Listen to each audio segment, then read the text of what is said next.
we'll have, just in a second, an opportunity to ask also members of Congress about what they think the attitude is in the US towards TTIP. I would like the audience to give a warm welcome to our participants of the panel who will now join us on the podium. I'd like to invite our participants to join us here for the plenary debate, which we'll move now on to. The plenary debate is titled Competitiveness in Perilous Times. Please, if I could ask you to join us, and I will introduce each and every one.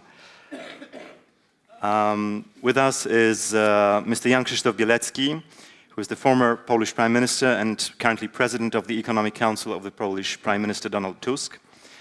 Mr. Ron Johnson, US Senator for the state of Wisconsin. Mr. Pavlo Sheremeta, who is the Minister of Economics in the government of Ukraine. Mr. Thomas Enders, the Chief Executive of Airbus Group. And Mr. Mateusz Morawiecki, the Chief Executive of the Polish-Spanish bank BZWBK. And I didn't forget Mr. John Szymkus, the US representative for the state of Illinois. Thank you very much for joining us and for participating in this debate.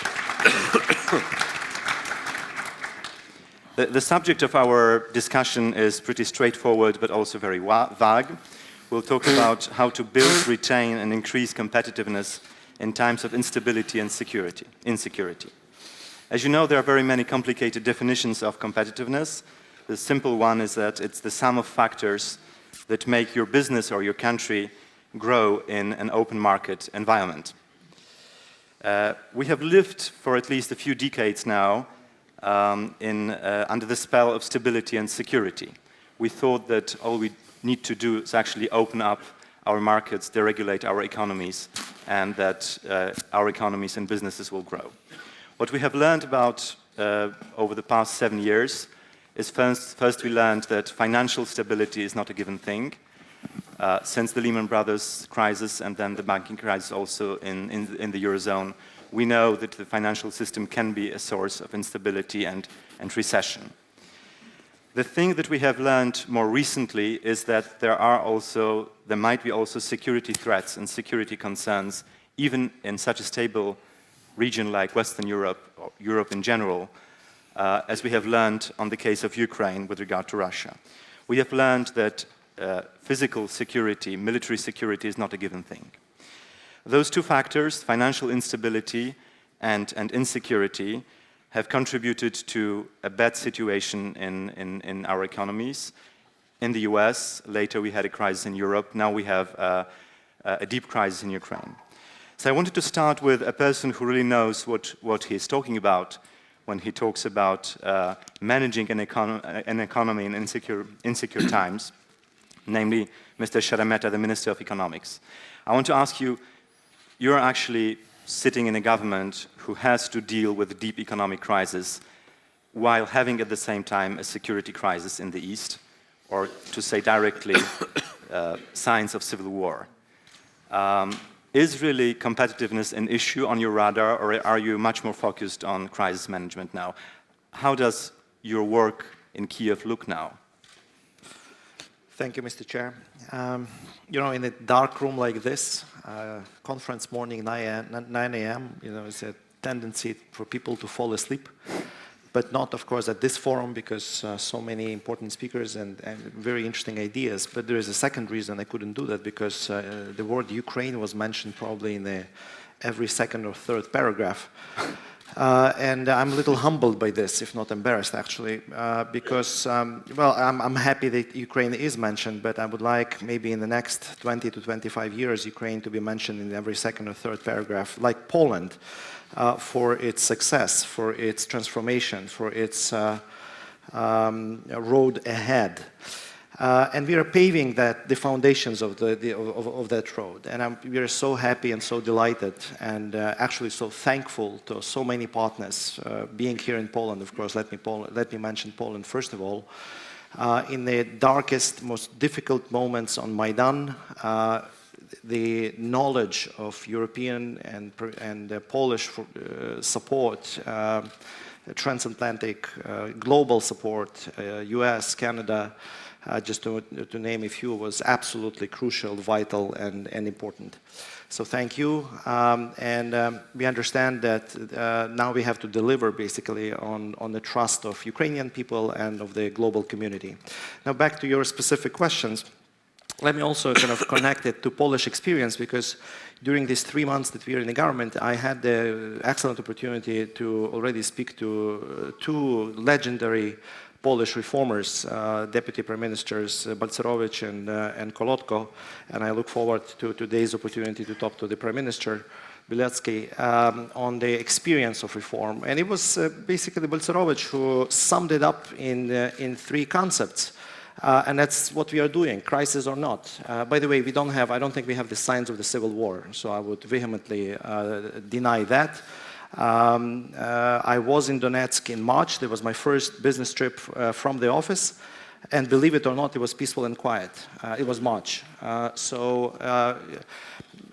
All the evidence that we see, including this one, would say that this is the crisis which is instigated by the quarters from beyond of Ukraine. We all know that. Unfortunately, we have the passage of militants coming in through the border, so we have to do something about it. But we have to also deal with that, not only on the narrowing the loopholes in the border, but also having a serious political dialogue and debate, which happens here too. And your session on security was absolutely crucial and important on that too. So back to Leszek Balcerowicz, 3 things. Number 1 is macroeconomic stabilization. We had to do that because when we came into the government, what we had was the public coffers were empty, and the fiscal deficit was approaching a double-digit numbers. Basically, what we had on the street was somewhat the result of the failed economic policy, I would say, during the last 2 decades, but especially during the last 4 years. Number 2 is liberalization. We call it deregulation, or simplifying the way and making business less expensive. In Ukraine, we submitted already the package of 20 laws to the parliament. 7 are already adopted. 2 were adopted yesterday. Technical names, standardization, and technical regulation, and metrology, but they pave the way for the synchronization of technical regulation that helps the Ukrainian businesses to leverage and capture the opportunities so graciously offered by the European Union through the autonomous trade preferences. Using the standards that the European Union is using, of course, is the way to promote the export. And the 3rd thing is very important too, is institutional development. Because without sound institutions, well, first of all, courts, because as we know, there was a huge problem during the last couple of years that courts were completely corrupt. And we could go on and on. Anti-monopoly committee, many other institutions that have to be strengthened. So these 3 things that Poland did during the last 25 years, and I was actually tweeting from here with the results that Deputy Prime Minister mentioned, are just inspiring. It's not the first time that I'm seeing the phrase that these were probably the most successful 20 years in a long Polish history. So we are quite delighted to have an opportunity to learn from that and pave the foundation. Well, we hope in the government, and actually Ukrainian people hope for the most successful 20 years in the Ukrainian history. And I would just sum up my answer to your question, because you asked about the crisis. There was a good phrase: never waste a good crisis. So crisis basically puts you to the wall. You have basically no other choice. The choice that Ukraine had was rejected by the Ukrainian people. That choice was basically to surrender our independence. We decided not to do that. Basically, we don't have another choice. We have to move forward. Thank you. Mr. Sheremeta, thank you very much. Poland, as some say, didn't have a crisis or had a good crisis. So I wanted now to turn to Mr. Bielecki. You have guided advised the Prime Minister on economic thinking over the past 4 years in Poland. And those were not easy years, stormy years for the Polish economy also. I wanted to ask a very short, simple question. Has your thinking about competitiveness, the way that you think about competitiveness, how you define it, changed over the past 4 years?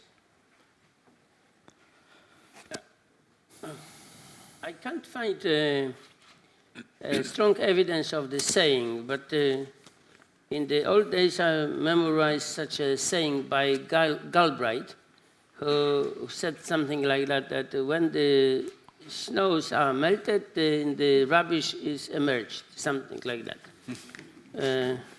So the crisis or the difficult situation simply reinforced the picture which is available already before. And this is what I understand also President Ilves tried to convince the forum about. Because he said, okay, you can call me Cassandra, but I was saying that for the last 10 years.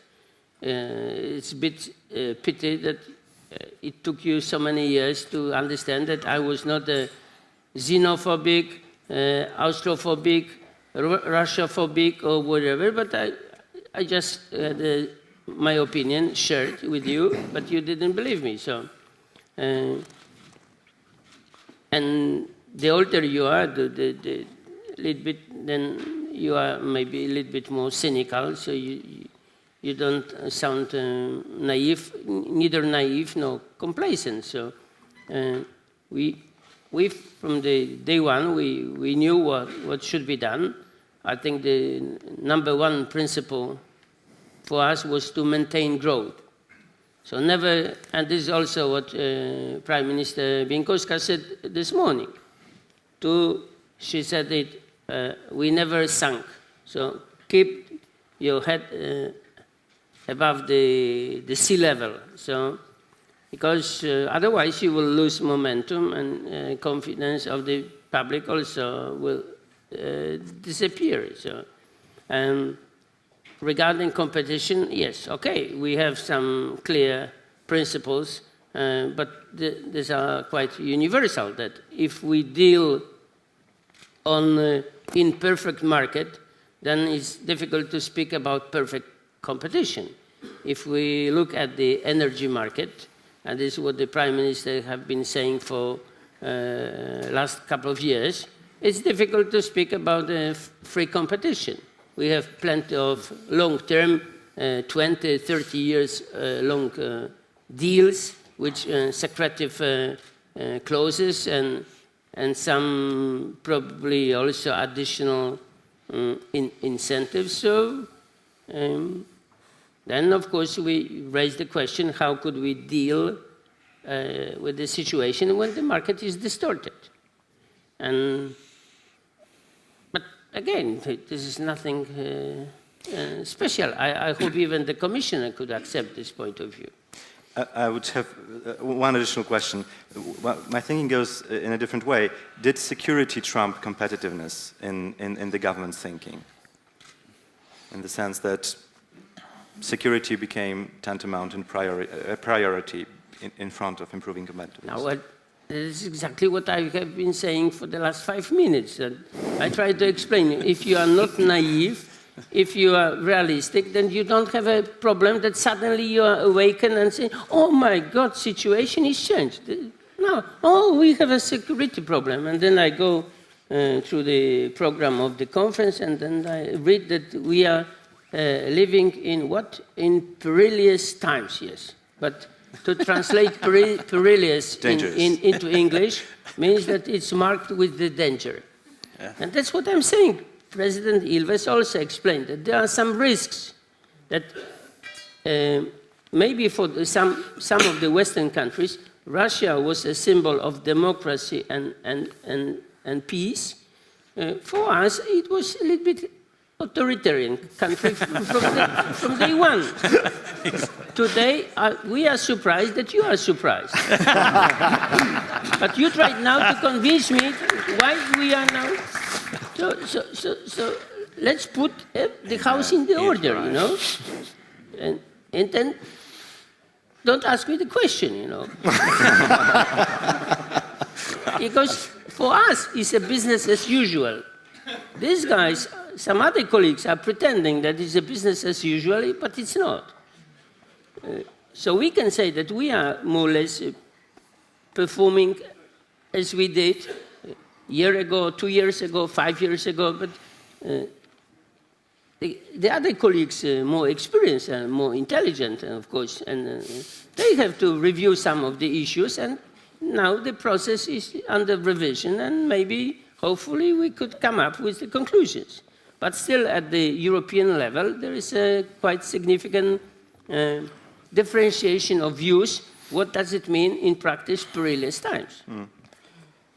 And some of them have a recipe that we should go for the sanction, and others are advising or advocating for dialogue as the best form to convince the opponent about the rights. Yes, but with the politics of powers, sometimes it's difficult to run a dialogue, you know. So, sometimes you have to stand up and respond. But this is not particularly the privilege of the European attitude, you know. But I think Poland is more or less a normal country, as it was 5 years ago, 10 years ago, 15 years ago. Our friends, Ukrainians, are also trying to be normal. So the East is becoming normal, the West is in the process of restructuring and transformation. Oh, no, sorry, transformation. They use our expression. We finished up transition, now they went into transition. Thank you very much, Prime Minister. Okay, if you have further questions, don't feel free. No, I got... Thank you very much. I want us to cross the Atlantic because we were very European until now, and I wanted to ask Senator Johnson actually to follow up on the discussion that we had with the Commission on TTIP, because we also gave the European perspective. And I wonder if you could give us a view from the US, what the Americans, but also, not also Americans in general, but specifically policymakers and decision makers in the US think about those trade negotiations. Do they put a lot of importance to it, to its success? And what do you think would be the result of a vote in the US Congress on a final deal once it's there? Well, I think one of the things that the United States economy has going for it is in general, we're pretty supportive of free trade, of fair trade, but free trade. I'm a big supporter of it myself. Now, the devil's in the details. You were going to, when we first talked a little bit about this, you were going to mention something about the fact that the United States economy is progressing a little bit more rapidly than what Europe is, and why is that? Well, from my standpoint, it really is the fact that America remains the world's largest economy. We're the world's largest market, and that's probably the biggest thing we have going for us. But we also have relatively cheap energy prices. So if you're really taking a look at what's going to drive an economy, I'm not a politician. I'm a business guy. I'm an accountant by training, a manufacturer for about 31 years, and ran for the U.S. Senate. And now I'm serving in an alternate universe called Washington, D.C. Conceptually, it's not that difficult in terms of what you need to do to drive an economy. You need to make your country, your state, your province, your city, your region an attractive place for risk-taking, for business investment, for business expansion and job creation.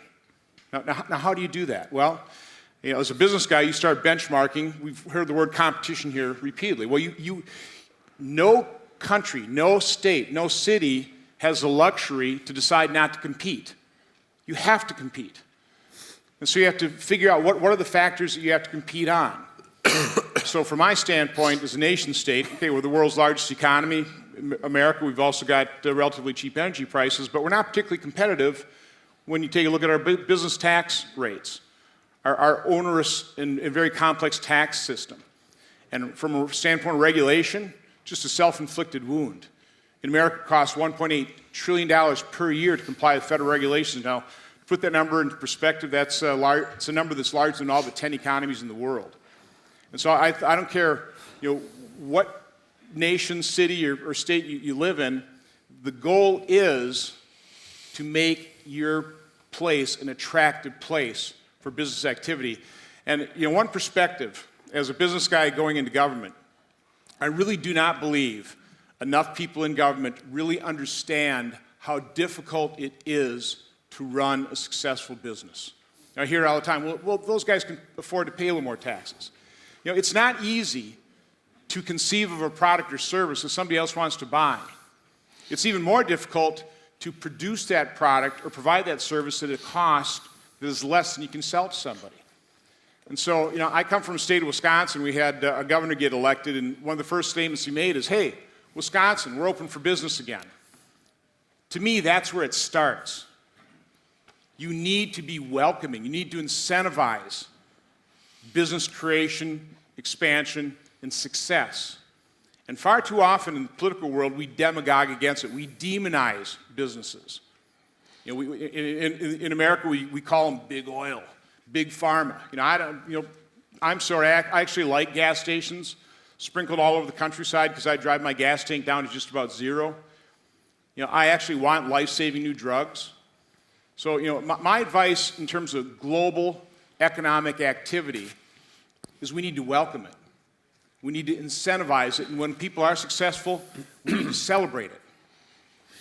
And we need to quit piling taxation, way too high levels of taxation, way too onerous regulations. What government needs to do is we need to provide a very stable playing field, a level playing field, certainty. We need to know the rules of the game. They can't be changing all the time. They can't advantage one group over another.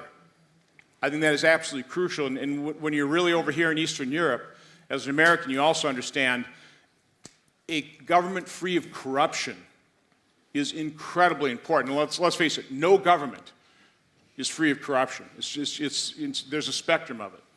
But boy, so anti-corruption, a stable, level playing field, that's what government really needs to provide for business.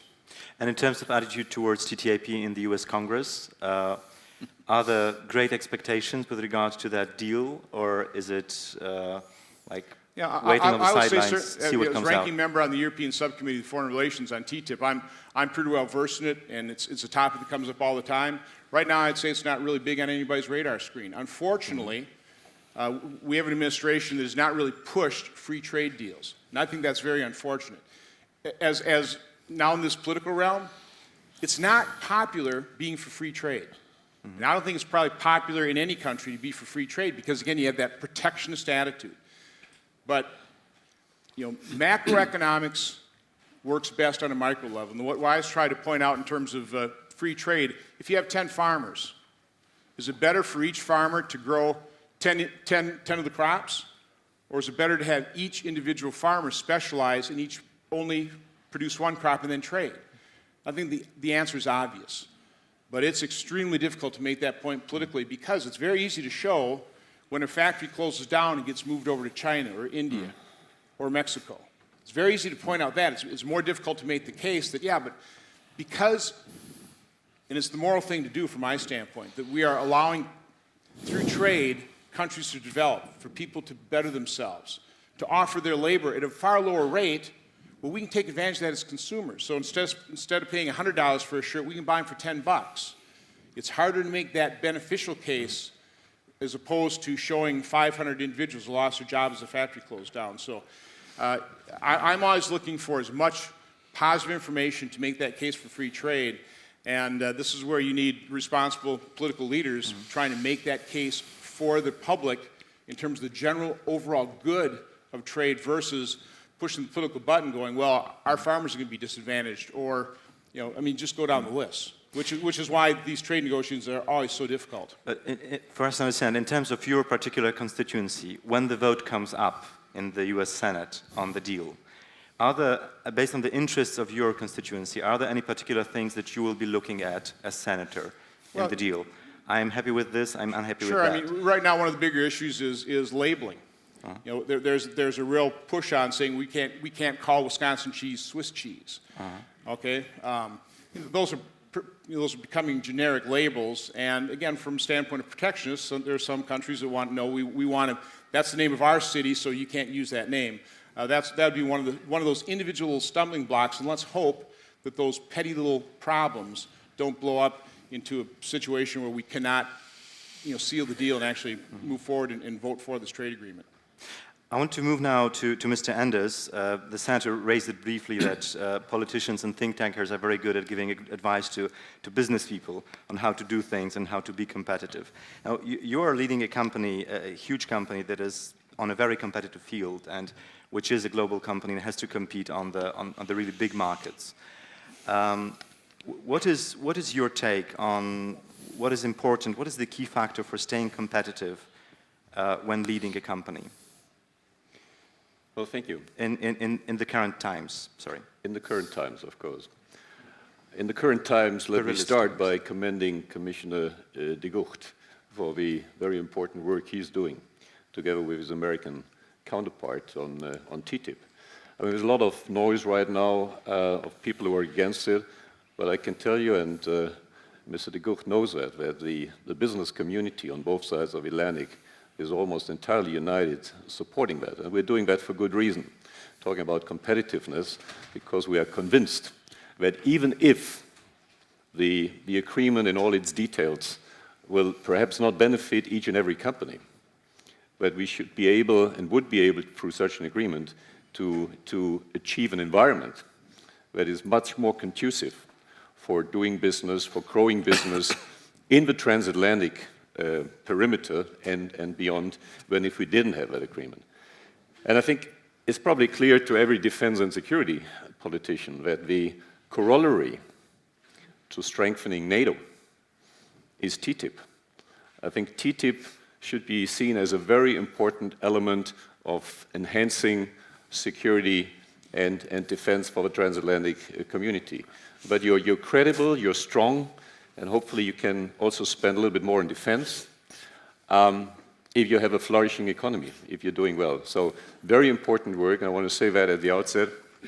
And I very much hope, Commissioner, that we can overcome these obstacles. And as the Senator was saying, maybe growing opposition on the American side of the Atlantic, but certainly also if we look at the European results on our side. The business community is very strongly for it and for good reasons. Now, beyond that, what the Senator said, I subscribe to every word. He has neatly summarized the key success factors for good business and for competitiveness. I mean, we are almost 60 billion euro company. We're having operations, major operations in 6 or 7 European countries, but also in the US. We're just building a new large factory down in Mobile, Alabama. Also in India, also in China, and engineering centers in a lot of other places in the world. All this was not existing 10 years ago. We are strongly based and will be strongly based also in the future in Europe. But our playing field is global, and we are increasingly investing in those markets. And by the way, it's no longer the old offset thinking. I need to sell something there, hence I need to bring work there. It is that we realize in aerospace that it's no longer just the Americans and the Europeans who have all the talents in this industry. So we're not just going for business, we're also going for places where cost structures favor us and where we have good people with good skills and good quality. And by the way, Poland is one of these places that is very conducive to doing business. So I very much hope that we can advance with TTIP. I very much hope that we can, if I may say, for the EU, that we can reform the EU, not turning it upside down, but reform the EU in a sense that there is less red tape for business than in the future. Because if we ask ourselves, what can we do in the European Union? Politicians talk about industrial renaissance. I heard President Hollande, Chancellor Merkel, and others talking about industrial renaissance. Well, industrial renaissance, we should make no mistake, is not about creating additional government programs and pouring additional money into business. It's very much about stimulating creativity, stimulating entrepreneurship. And I think in that field, and I close here, because I know we are in the time constraints, there's a lot to do in the European Union. And I'm hopeful that the European Union will go down this way. Thank you. I have a small follow-up question to you. You mentioned President Hollande. One of the ideas that he launched recently in order to to restart competitiveness and especially the competitiveness of the European economy was to build pan-European champions molded on Airbus, to build a power champion around Siemens and a transport champion around Alstom. What do you think, as a person who is leading actually such a state-made champion, do we need more state-made European champions in order to compete in the world? Well, let's put it that way. We're not a state-made champion because 40 years ago it was governments and politicians with foresight and vision and industrialists with a lot of vision who came together to create the company. But underlined 40 years. It's not an easy process. It has been painful, it's ups and downs, and all that makes only sense if business, if company leaders see perspectives and that there's a real demand, there's a real market, and then you assess that you can be competitive on that market. If you try to do that top-down just by political decisions, in most cases, that will completely fail. And we should not overlook, I'm not saying that anybody is suggesting, we should not overlook that when we talk about champions, yes, politicians can help. They can do things that are conducive for such mergers or acquisitions. But the most important thing is that there's a real business plan behind it, a real understanding of the market and of the competitive forces. Anything else will fail. Thank you. I want now to turn to Mr. Morawiecki. As we all know, in order to restart growth in Europe, we need capital, we need investment. And what we see right now is banks who have plenty of money, but are sitting on it. So my question is very short. What do you think needs to be done, or what needs to happen for banks in Europe to start lending money? Well, first, I'm not so sure if banks have so much money that they don't know what to do with this, because if the situation was so, then we wouldn't hear such tremors all across Europe in front of or prior to asset quality review, which is coming pretty soon. So the first point is that really the European banks are now waiting for the outcome of asset quality review, and then they will know more what's their position. And the situation in Europe, at least when we look around, is still in the process of which was 2-3 years ago described as kicking the can down the road. I suppose that we really don't know if there is enough capital to support real economy, and the situation is quite polarized. For bigger corporates, I think it's quite clear, not only in Poland, but in particular across Europe, it's pretty easy to get access to capital, to get cheap credit, cheap funding. However, for small and mid-sized enterprises, again, across Europe, it's not so easy. Therefore, even 1 month ago, Jacques de la Rosière proposed special funding for lending, or a securitized program to fund SME sector. And interestingly, 2 days ago or 3 days ago, the famous decision by ECB, the targeted TLTRO, so targeted LTRO, is also in the same vein. So I think finally the decision makers in the monetary institutions in particular got to the point that actually to kickstart the economy, we have to address the real economy, and the real economy in Europe and in Poland, it's small, mid-size, and micro, and slightly bigger than mid-size businesses.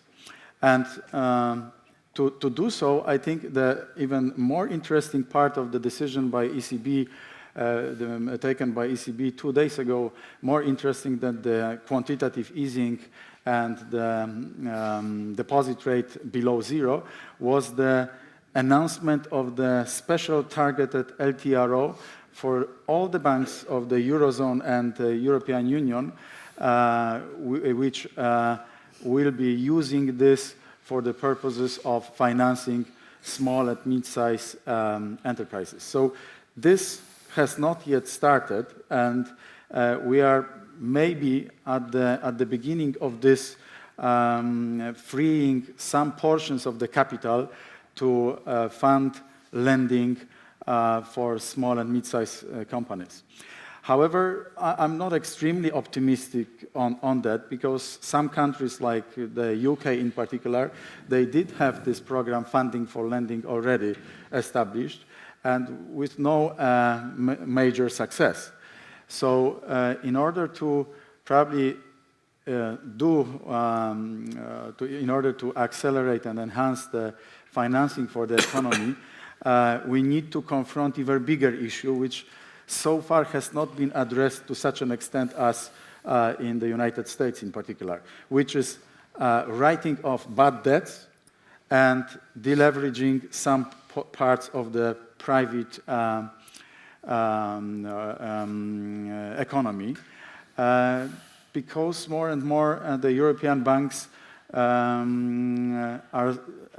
similar to Japanese banks of the 90s. They have enormous balance sheets. Let me remind you briefly that the balance sheet of the Eurozone banks is 3 times bigger than the Eurozone GDP. In the United States, it's around 80% or 100% of GDP, so it's quite different. And now, deleveraging from this state is a pretty difficult and dangerous process. Lots of collateral is damaged.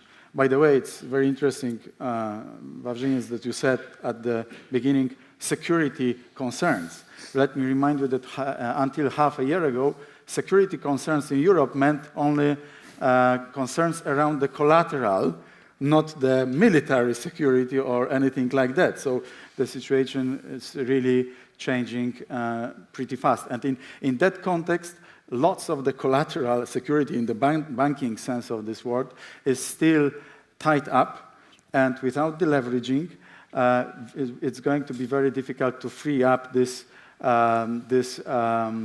funding which is made available by ECB, but not being utilized by big banks. So in other words, we have a little bit of dilemma here, or a very big dilemma, but I'm not so sure that the instruments which were applied over the last couple of days and over the last couple of months are those instruments which are going to kickstart the European economy again. Because in summary, I believe that the real underlying issue is the amount of debt and lack of capital in the banks and lack of willingness to finance private economy, in particular in the situation if this is so beneficial, so advantageous for them to still finance so-called risk-free sovereigns in the European Union. As a short follow-up, you would assume that all the liquidity that the banks got, which I referred to when I said borrowed, the capital that they have, that they borrowed from the EBC, they will keep it on negative interest rates, actually paying? They won't be keeping this so much of this as they had been before, because in fact it is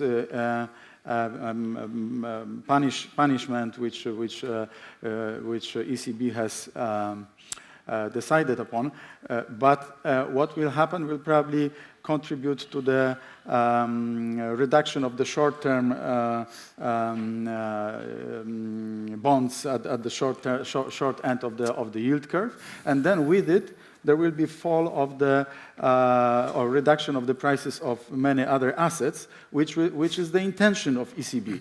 But there is a disconnect. There is a disconnect between those actions on the very high level, and hence I mentioned about the big corporates, which do not have difficulties in accessing relatively cheap funding and loans, and the rest of the economy, which is in a completely different situation. So I don't think that there will be a huge impact of those recent quantitative easing type of moves by the ECB on the real economy in Europe. Thank you. I wanted to turn now to Congressman Šimkus and turn back to the real economy. A very interesting issue, which is the question of energy trade also between the US and Europe. As we all know, the US has lived through a shale revolution, which benefited it. It increased competitiveness because the prices of energy went down and permitted some of the industry to come back to the US.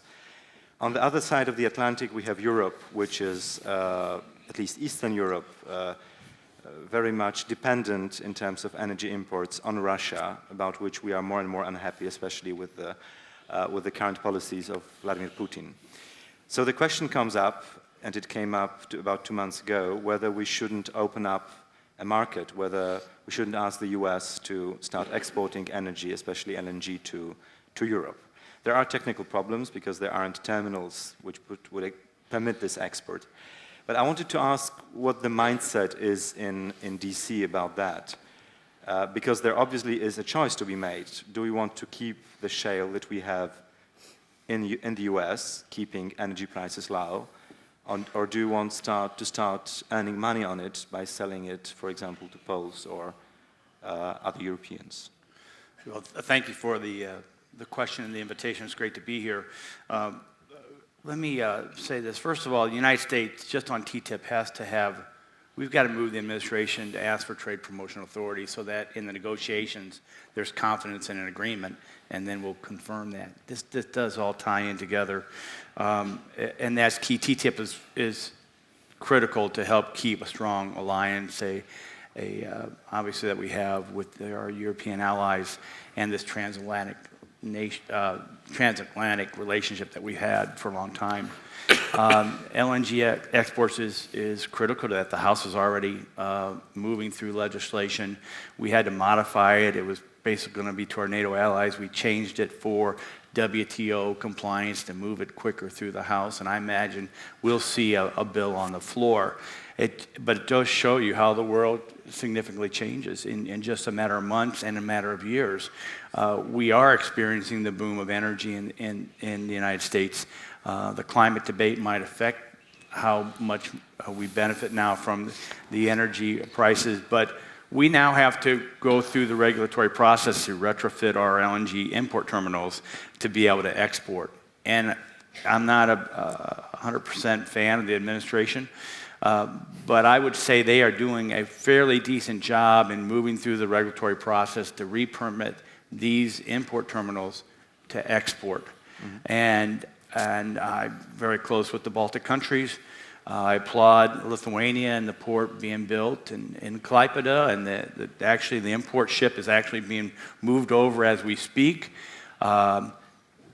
LNG is a commodity product, like I would say corn and beans, and should not be prohibited from being sold on the world market. We do have our naysayers in our country who want to kind of be selfish, and some major corporations who say, it's ours, for our manufacturing sector. But I believe in free trade, and I believe in the world setting commodity bulk prices, as was said different times in different ways. That's kind of the rising of all ships and all boats based upon the trades, the benefits and disadvantages. And we're, on the House side, we're about to do that and make a public position on the floor supporting LNG exports. Thank you, Congressman. I wanted to turn back for the final question to Commissioner de Gucht and ask a more difficult question related to competitiveness. The EU had a strategy on improving the competitiveness of the member states. Why didn't it succeed? Why wasn't it completed and executed in full? Well, there's the 2020 strategy, yeah. You mean. 2020. You still have 6 years, so. Yeah, that would be my first remark. Let's see in 2020. But I believe, and I'm pretty close to what Senator said.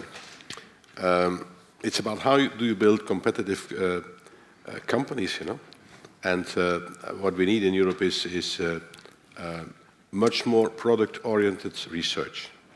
We have to make new products. For that, you need research and development. They have to put it on the market, and we have to do it in a market that I hope will be more and more transatlantic and that is open. That's what we have to do. It's within our hands, and we should not try to find all kinds of excuses. There's no reason that we would not be competitive.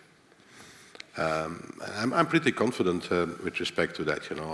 The whole idea that we will be overwhelmed by the Chinese, for example. I think that within a decade, the Chinese will be in a very difficult position.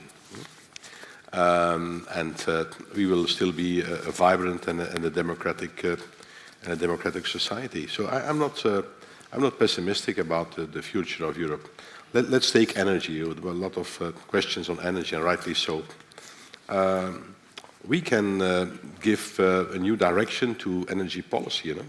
There's no reason that we should be overwhelmed by the Russians. It's an emerging economy, Russia. Now take out the extractive industry, take it out of the balance sheets of Russia, and what's left? What is really emerging there, you know? So we should not be so pessimistic. For example, on energy, shale gas, it's part of the answer, I believe, but only part of the answer.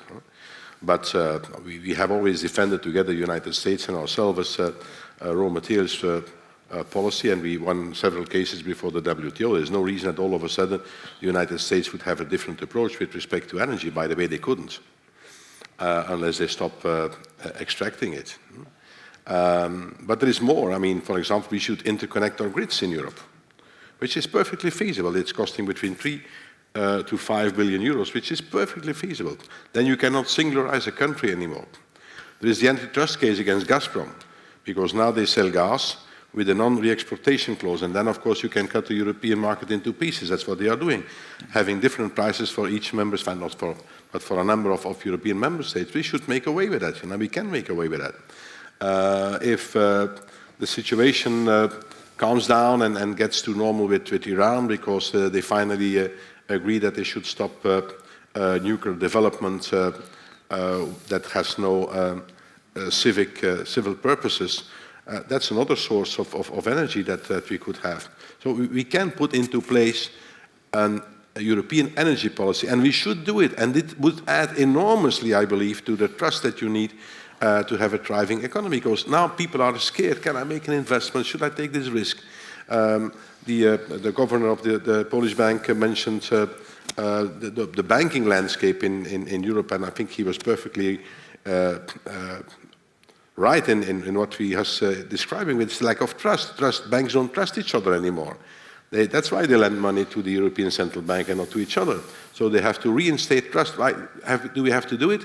Well, we have to do this stress test, and I hope we can do them as soon as possible. And it's true that it's not such a bunches of money in banks, but they now still have a tendency to invest it in sovereign paper instead of investing it in the economy. So there are a number of things we have to do, but we can do that, you know. There is no reason to be pessimistic about this. Let's just do it, you know. Let's do it. We still have 20 minutes for question and answers. Questions, sorry, and hopefully I have only answers. 10 because I have to catch a plane. We don't have time. Yeah. That's a pity, because I thought we would be ending a little bit later. That was pre-agreed, but I quite frankly hate those situations, because I actually think that giving the audience a chance to ask questions is really important. I'm very sorry, but I have to close the panel here. I think we would actually have quite a lot of interesting questions from the audience. Can we? Yeah, stay open for minutes.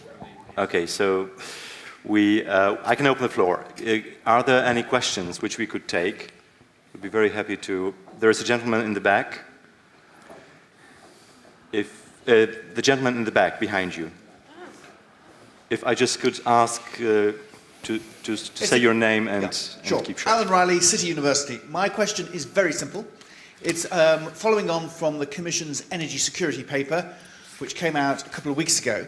One of the things the Commission pointed out there was the problem of downstream, obviously Russian investments in Europe threatening Europe's supply security. One of the issues with TIPIT is, could we, with the Trade Investment Partnership, actually extend the US Committee on Foreign Investment's surveillance system to make it an EU-US surveillance system to actually overview strategic investments which may threaten EU-US supply security? That's my question. I understand it's to the Commissioner. So, perhaps we could pick up 2 more questions if there is a lady in the second row. Judy Dempsey, Carnegie Europe. I have a question for I was going to say the poor Ukrainian economy minister. It's not an easy task you're doing. And the question is this: is it really possible to reform the Ukrainian economy when, since 2004, indeed since independence, that economy has been actually run by oligarchs? A very concise question. Can we take a third question? There is a gentleman, yes, Mr. Kempe in the front. Also for the Minister from Ukraine, and thank you all for coming to this panel. And Commissioner de Gucht, thank you for coming here. I know you'll have to leave relatively quickly. Question for the Minister of Ukraine: what do you need most economically? If you just had 1-2 priorities from the West, what is it? Thank you very much. So we'll start with the question of the Commissioner, knowing that you have to be very... We don't have presently such a surveillance system in Europe, and there are different opinions on whether you should do that. I mean, not all 28 member states have the same opinion on that. There are a number of national surveillance systems that are focusing on security. Now, when you have a surveillance system, you can focus on security. You could also focus on economic influence, you know, and of course it's not always easy to discern one from another. I believe that it would make sense that at the European level we have a surveillance system based on security, but then with a holistic approach of security. Whether we should have one surveillance system together, I don't think so, because you wouldn't have the necessary political support for that in Europe. What you can do is work together. But I don't believe that the general public in Europe would accept that you have one surveillance system together with, for example, not for example, the only possible one would be the United States, but you would not get it accepted in Europe. And there is also a different approach that you have with respect to that in the United States and in Europe. So if already we could come in Europe to an understanding what we should do and how we should do it ourselves, then I think cooperation with the United States would certainly have added value. Thank you. Mr. Sheremeta, the question on the possibility to reform an economy run by oligarchs. Well, we have a pretty poor record, I would agree with you, reforming the economy with oligarchs or run by oligarchs. So, of course, obviously, one of the directions, one of the ideas, and that's both liberalization and institutional development, is de-oligarchize the economy, separate big business and the state as much as possible. Of course, you know, let's be honest, it's not possible 100%, but they should be as separate as possible. And I think that the current government, let me say that I mean, looking from all the governments that we had in the past, I think that is a step in the right direction, hopefully. What do we need most? My answer would be the following. What we need most, what we all need most from the West, in the West, is to stick to our values. If we say that democracy, human rights, and rule of law is the way forward, then whatever temptations we might have with other values, we shouldn't abandon these values. And that, of course, leads to open markets, that leads to the open competition, that leads to the strength of our position when we are arguing against other positions and values. And if I may summarize, and if I may finalize my answer on that, whenever you have doubts, whenever we have doubts, let's remember there are more than 100 people on the Ukrainian main square in Kiev laid their lives for these values. Thank you. Amen. Can I speak one? Thank you very much, Minister. Yep. I would just like to quick follow up on that. Let's make a pitch for the free market competitive system, the free market competitive cooperative system. Having operated in 31 years, I would have loved to have been monopoly. I didn't like competition, but because of competition, my price was lower than I would have set it, my quality was higher, my level of customer service was better. So the free market competitive cooperative system is a marvel, it's a wonder. And so what government really needs to do is everything it can to make sure that that free market competitive system can operate efficiently, because it will deliver the best prices to us, to the world. It'll deliver innovation, wonderful quality, wonderful levels of customer service. Government can't do that. Only the free market competitive cooperative system can. Thank you very much.